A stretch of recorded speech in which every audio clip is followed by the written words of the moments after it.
경제학자의 서재. 방향을 잃은 대한민국, 그 길을 묻다. 대한민국을 다시 바라본다.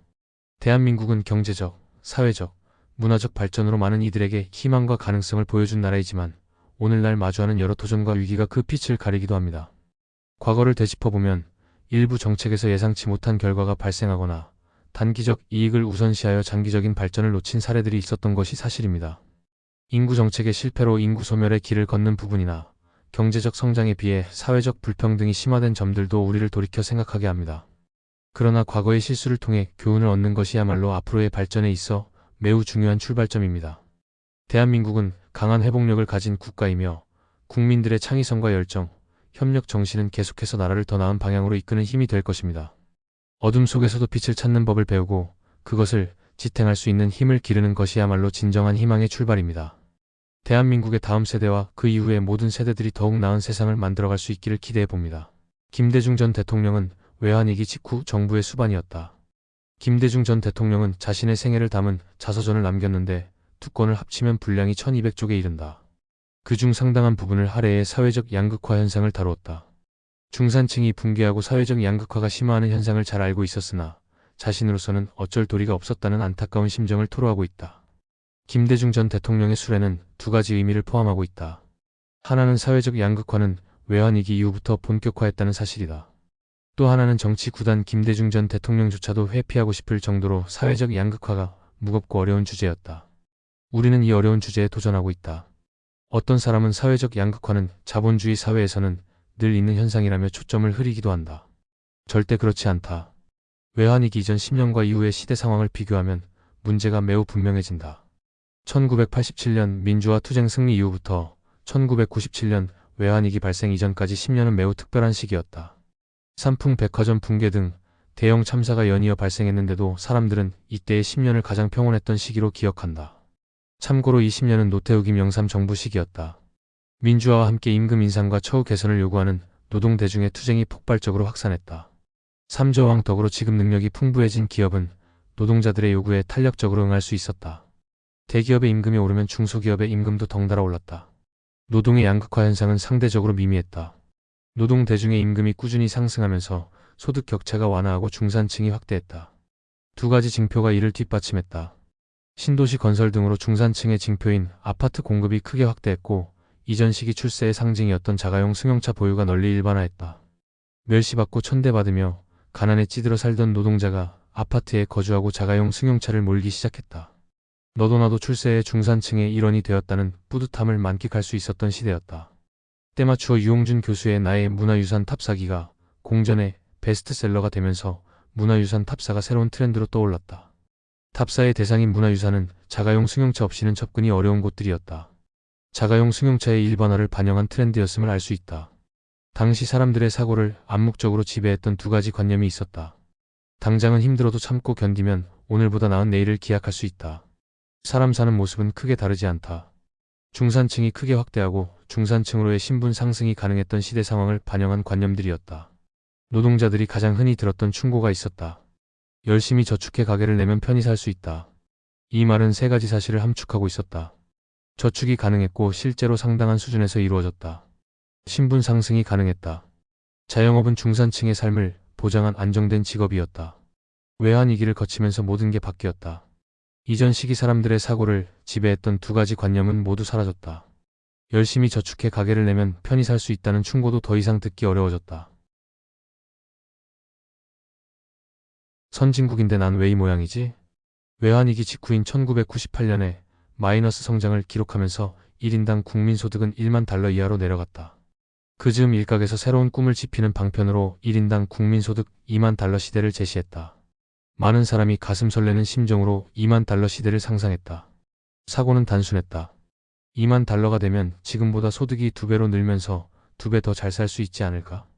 이후 시간이 흐르면서 한국의 1인당 국민소득은 2만 달러를 넘어 선진국 수준인 3만 달러대에 진입했다.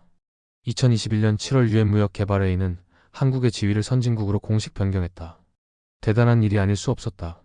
외환위기 직후 꿈꾸었던 2만 달러 시대를 한참 초과에 달성한 성과였다. 더 길게 생각하면 아무것도 없는 맨 땅에서 시작해 세계에서 가장 빠르게 선진국 진입을 이루었다. 모두가 감격에 젖지 않을 수 없는 순간이었다. 현실은 사뭇 달랐다. 2019년 1인당 국민소득이 3만 달러에 진입했다는 소식이 전해졌을 때의 일이었다. 선진국 국민 자격을 획득했다는 소식이었음에도 감격해하는 사람은 비교적 소수에 불과했다. 반대로 그런데 난 왜 이 모양이지? 라며 속상해하는 분위기가 보다 지배적이었다.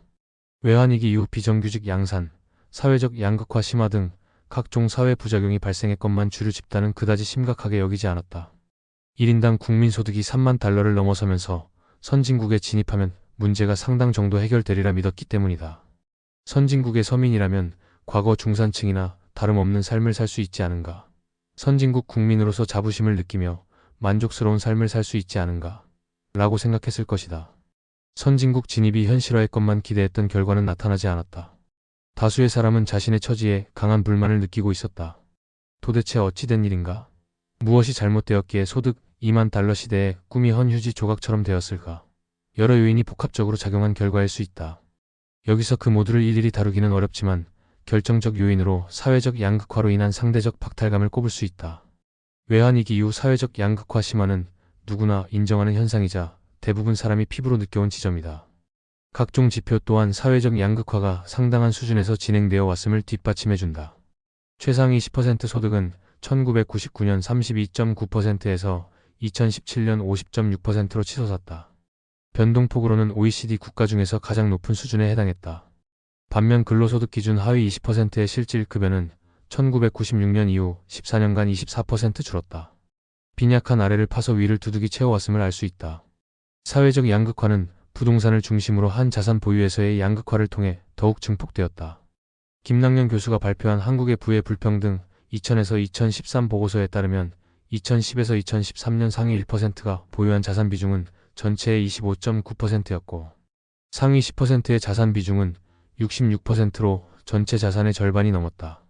반면 하위 50%의 자산 비중은 2%에 그쳤다. 이 보고서는 부의 불평등이 매우 극심하다는 것을 보여준다. 사회적 양극화 심화가 빚어낸 부작용은 수도 없이 많았다. 그중 하나로 자영업의 과잉 팽창을 들 수 있다. 국회 예산정책처가 OECD 데이터를 기준으로 추정한 결과 2015년 한국의 자영업자 비중은 21.4%로 OECD 평균 14.8%보다 6.6%포인트 높았다. 이웃 일본의 8.5%에 비해서는 월등히 높은 편이었다. 2016년 말 집계된 수는 557만 명이었다. 어느 모로 보나 과잉 팽창이었다.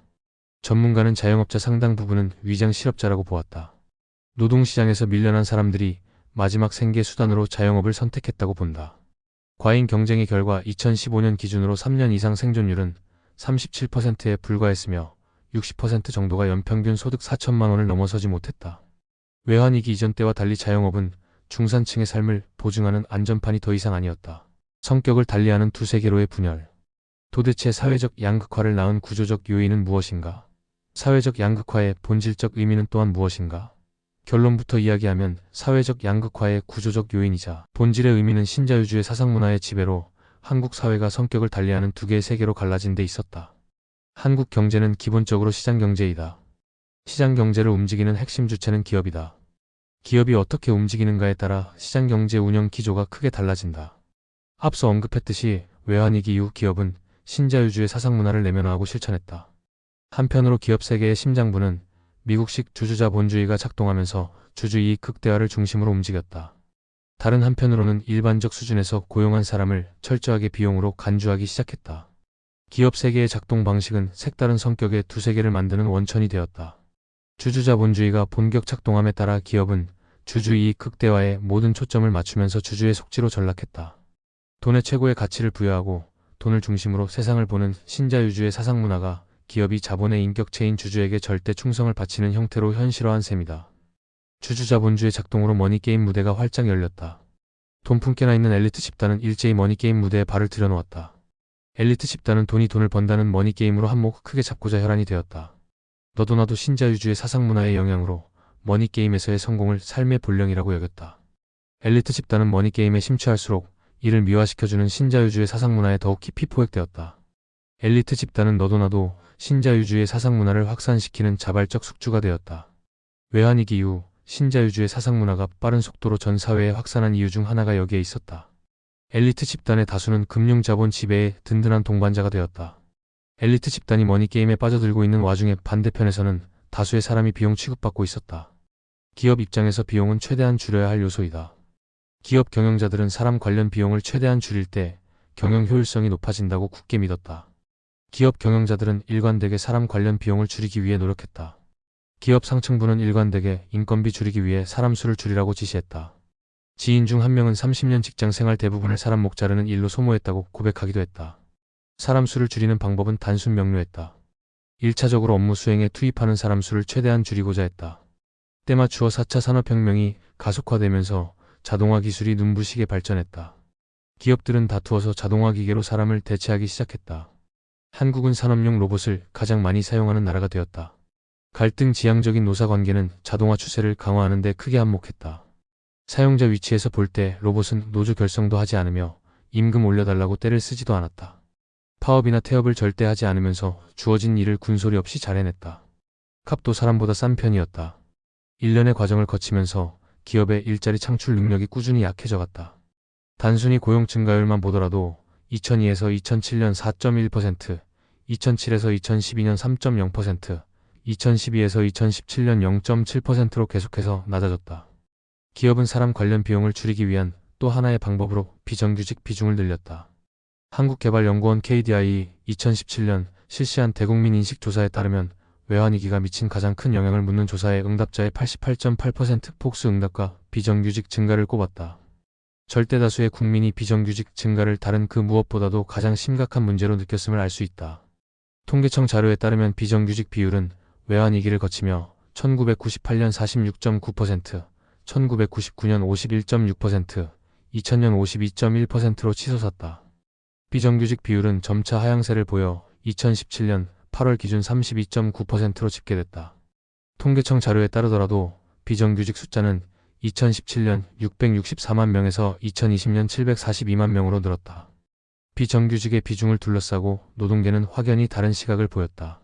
노동계는 2017년 기준 비정규직 비중은 32.9%가 아닌 노동자의 절반 이상인 53.4%에 이른다고 주장했다. 노동계 통계는 무기계약직, 사내도급 근로자, 특수고용직 등 정규직이 아닌 모든 경우를 포함한 수치였다. 어떤 경우든 비정규직 비중은 주요 선진국과 비교하면 월등히 높은 수준이었다. 정규직과의 임금 격차도 점점 벌어져 왔다. 2016년 비정규직 임금 수준은 정규직의 절반 정도인 54%였다. 기업 처지에서 보면 부정기 업무와 단기 업무 소화를 위해 비정규직 채용이 불가피한 경우가 많다. 비정규직을 무조건 악으로 봐서는 곤란하다. IT 산업 등 일부 분야에서는 비정규직이지만 프리랜서로 부르며 급여가 정규직보다 높은 전문가로 대우하기도 한다. 문제는 단순히 비용 절감을 목적으로 비정규직을 필요 이상으로 남발하거나 단지 비정규직이라는 이유로 부당하게 차별하는 데 있었다. 기업 차원에서 경기 변동에 대응하는 구조조정 완충지대로 비정규직을 활용하는 사례도 많았다. 이 또한 사회적 안전망이 부족한 상황에서 비정규직을 일방적 희생양으로 삼는 처사와 다를 바 없었다. 자동화와 비정규직 채용이 늘면서 시간이 지날수록 취업이 어려워지고 취업에 성공하더라도 비정규직으로 들어갈 확률이 높아졌다. 사회에 늦게 진입하는 세대일수록 일자리의 질이 상대적으로 떨어질 개연성이 컸다. 외환위기 이후 청년 세대가 실제 겪어온 상황이었다. 통계청 자료에 따르면 15에서 29세 청년 고용률은 1995년 46.4%에서 2013년 39.7%로 더욱 낮아졌다. OECD 평균보다 10%포인트 정도 낮은 수치에 해당한다. 외환위기 이후 기업이 사람을 비용으로 간주하면서 피고용자는 물건 취급당해야 했다. 기업은 어느 쪽이 더 비용 절감 효과가 있는지를 기준으로 자동화 기계와 사람 중 하나를 선택했다. 사람은 종종 자동화 기계보다도 못한 물건 취급받으며 선택지에서 밀려나야 했다. 비정규직은 물건 중에서도 쓰다가 버리는 일회용 소모품 취급당했다. 비정규직에 지급되는 급여는 종종 인건비가 아닌 사업비로 책정되었다. 비정규직을 사람이 아닌 소모품으로 간주했음을 보여주는 극적인 장면이 아닐 수 없다. 한국 사회는 시간이 흐르면서 머니게임에 취한 엘리트 세계와 비용 일부가 된 민초의 세계로 갈라졌다. 엘리트의 세계는 머니게임이 일반화하면서 그 어느 때보다 돈 벌기 쉬운 상황이 마련되었다. 반대편 세계에서는 일자리 악화로 숱한 고통이 뒤따랐다. 두 세계의 이해관계는 본질적으로 충돌할 수밖에 없었다. 사람 관련 비용 지출이 줄면 일자리 사정은 악화할 개연성이 높다. 반면 기업 이윤율이 상승하면서 주가가 오를 개연성이 크다. 두 세계의 정반대에 작용을 한다. 단적으로 기업에서 대규모 정리해고, 방침을 발표하면 주가 상승 기대 심리로 주주들 입에서는 환호 소리가 터져나왔다. 반면 직장에서 쫓겨나야 하는 노동자 사이에서는 고통스러운 비명이 흘러나올 수밖에 없었다. 두세 개가 제로섬 게임을 벌리면서 중간이 확장하기보다는 쪼그라들 가능성이 커졌다. 중산층 붕괴 신호였다. 중산층의 범위를 어떻게 설정하는가에 따라 관련 지표는 상당히 달라질 수 있다. 중산층은 일반적으로 중간 소득 집단을 넘어 경제적 안정으로 삶의 불안에서 벗어나 있는 계층을 의미한다. 중산층 비중의 감소는 경제적 안정이 흔들리기 시작했음을 의미한다. 중산층 관련 진실을 가장 정확히 드러내는 지표는 당사자들이 피부로 느낀 변화라고 할 수 있다. 1989년 갤럽 조사에서 당신은 중산층입니까? 라는 질문에 20에서 60대 한국인 중 75%가 그렇다라고 답했다. 2022년 2월 한국경제신문이 조사한 바에 따르면 30에서 59살 한국인 중 53%가 스스로 중산층에 속한다고 대답했다. 피부로 느낀 중산층 감소 현상이 뚜렷하다. 97체제가 끄떡없이 유지된 비밀. 한 가지 커다란 의문이 발생한다. 사회적 양극화는 밀란이 일어나고도 남을 정도인데도 침묵의 세월이 계속 이어졌다. 극악한 환경에서도 민주화 투쟁을 승리로 이끈 대한민국 국민이다. 그냥 구경만 하고 있을 사람들이 아닌데 제대로 된 저항이 없었다. 어떻게 된 영문인가? 사회적 양극화의 심화는 단순히 계층 간 소득 격차 확대만을 수반한 현상이 아니었다. 사회적 양극화의 본질은 머니게임에 취한 엘리트 집단과 비용 취급당한 민초 사이의 사회적 분열에 있었다. 엘리트 집단은 돈을 번다고 믿는 머니게임에 흠뻑 빠져들면서 97체제의 확실한 동반자가 되었다. 그 과정에서 386세대와 대기업, 정규직, 노동자 상당수가 엘리트 세계로 합류했다. 이들은 외환위기 이전 체제 저항에 앞장섰던 주축 세력이었다. 바로 이들이 새로운 97체제의 동반자가 되면서 체제 저항은 결정적으로 약화할 수밖에 없었다. 386세대와 대기업, 정규직의 변신은 외환위기 이후 극적인 사회 변화를 대표하는 현상이었다. 여기서 대기업, 정규직의 변신에 대해 좀 더 살펴보자. 1990년 현대중공업 노조 파업 투쟁 때의 일이다. 노조는 강력 투쟁의 하나로 골리앗 크레인 고공농성을 단행했다. 당시 노조 지도부를 포함한 투쟁의 주축은 대부분 20대 후반에서 30대 초반 젊은 층이었다. 작은 이변이 일어났다. 골리앗 농성장의 당시로서는 거의 노인 취급받던 40대 노동자 한 명이 동참하고 있었다. 의아함을 느낀 젊은 노동자들이 물었다. 어떻게 이 어려운 자리에 함께 하셨나요? 40대 노동자는 이렇게 답했다. 내 삶을 자식에게 물려주지 않기 위해서입니다. 이 한마디는 당시 노동자의 삶이 어떠했고 노동자 스스로 이를 어떻게 인식했는지를 간명하게 드러냈다. 시간이 흐르면서 양상이 정반대로 바뀌었다. 대기업 정규직은 강력한 조직력을 바탕으로 임금을 지속해서 끌어올린 결과 우리 사회의 중상류층이 되는데 성공했다. 이들은 자신의 지위를 자식에게 물려주고 싶은 강한 욕망을 품기에 이르렀다. 자식이 같은 사업장에 취업했다면 슬퍼하기보다 만세를 부르며 흡족해했다. 끝내는 적지 않은 대기업 정규직 노조가 정년퇴직자, 가족의 우선 채용을 단체 협약에 명시하기도 했다. 고용 세습의 제도화였다. 대기업 정규직의 현재 지위는 벗어나야 할 곳이 아닌 지켜야 할 그 무엇, 즉 기득권이었다. 대기업 정규직은 현상 유지에 집착하는 기득권 세력의 일부가 되었다. 대기업 정규직의 주 관심사는 2010년대를 거치면서 계급 해방에서 주식과 부동산으로 옮겨졌다. 비슷한 길을 걸은 386세대와 대기업 정규직이 운명 공동체가 된 셈이다. 그래도 여전히 의문이 남는다. 1987년 7에서 9월 노동자 대투쟁 당시 가장 많이 나온 구호의 하나는 노동자도 인간이다. 인간답게 살아보자. 였다. 이후 민주화와 함께 정치적 억압은 크게 완화되었다. 인간 본연의 권리의식도 더욱 커졌다. 문제는 외환위기 이후에 발생했다. 절대다수의 노동자들이 한낱 물건 취급당하며 인간성을 부정당하는 상황이 지속했는데도 그에 상응하는 저항이 별로 일어나지 않았다. 무언가 앞뒤가 맞지 않은 현상이었다. 비밀은 신자유주의 사상문화 속에 있었다. 신자유주의 사상문화는 사람을 철저히 비용으로 간주했다. 사람들은 이를 거역할 수 없는 대세라 여기고 숙명의 굴레로 받아들였다.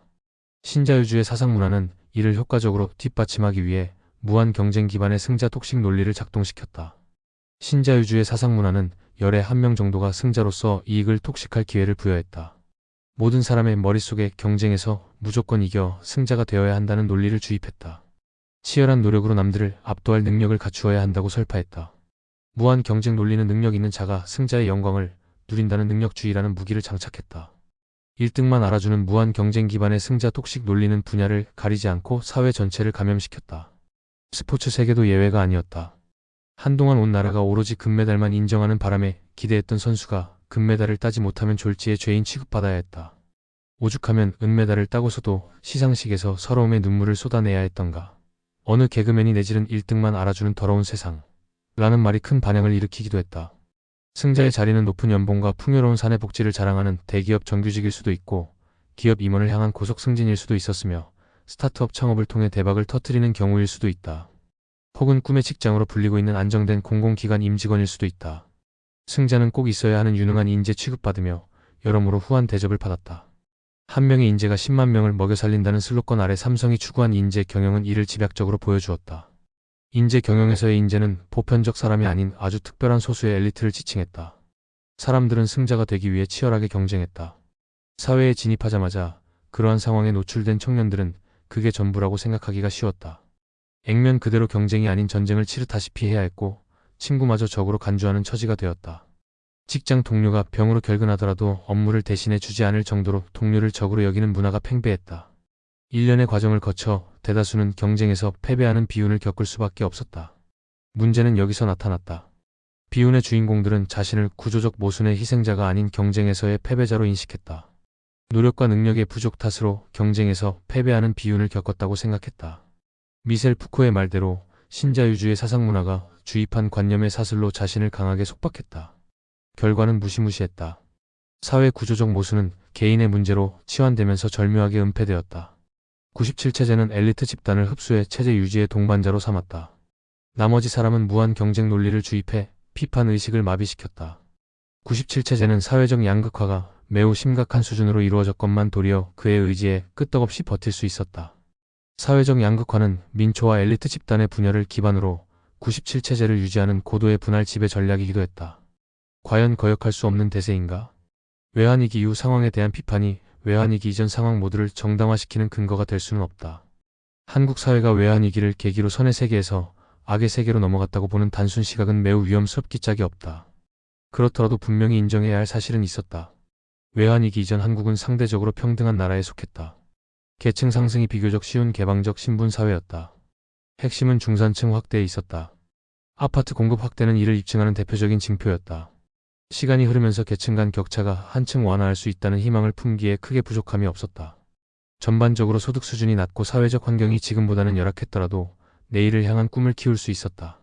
미래에는 보다 많은 몫을 분배받을 수 있고 더욱 노력하면 계층 상승 사다리를 오를 수 있다는 기대를 품을 수 있었다. 내일의 희망이 힘든 오늘을 견디게 해주었다. 중산층 확대가 만들어내는 강력한 사회적 효과였다. 상황은 외환위기를 거치며 크게 달라졌다. 사회적 양극화와 함께 중산층 비중이 감소하기 시작했다. 중산층이 감소하면서 개방적 신분사회는 사람들 곁에서 점차 멀어져 갔다. 문제의 시작은 신자유주의 사상문화의 지배였다. 신자유주의 사상문화는 97체제의 핵심 기제로서 거역할 수 없는 대세가 되었고 의심할 여지가 없는 통념으로 굳어졌다. 그로부터 민초와 엘리트 집단을 갈라치는 고도의 분할 지배 전략으로서 사회적 양극화가 파생했다. 97체제는 30년 가까이 한국 사회를 지배해왔다. 과연 신자유주의 사상문화는 선택의 여지 없는 시대 흐름일까? 그로부터 발생한 사회적 양극화 또한 어쩔 수 없이 감수해야 할 그 무엇일까? 이상으로 갈수록 살기 힘든 나라 대한민국 5장 사회적 양극화, 민초와 엘리트 세계의 분열 3이었습니다.